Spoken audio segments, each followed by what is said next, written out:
সংসদে জামাত নেতা যে আলটিমেটামে আমাদের বোনকে 1 ঘন্টার ভিতরে মুক্তি দেয়, সে আলটিমেটামটা শোনেন, পুরাই কড়া ভাই, একদম কড়া।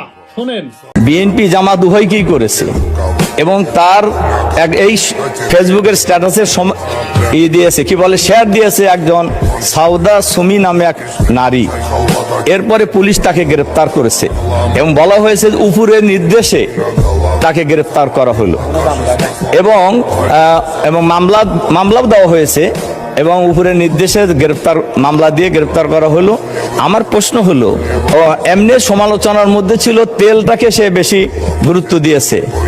তো আমার প্রশ্ন হলো, উপরের নির্দেশ বলতে কাকে ওনারা বুঝিয়েছেন এটা আমি জানতে চাই।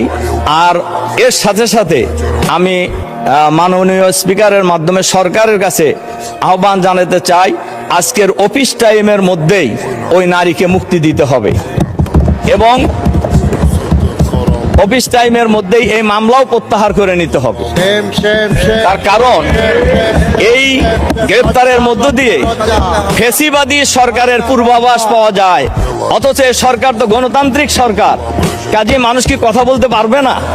এজন্য আমি মাননীয় স্পিকারের মাধ্যমে এ বিষয়ে আমি সবার কাছে দৃষ্টি আকর্ষণ করছি।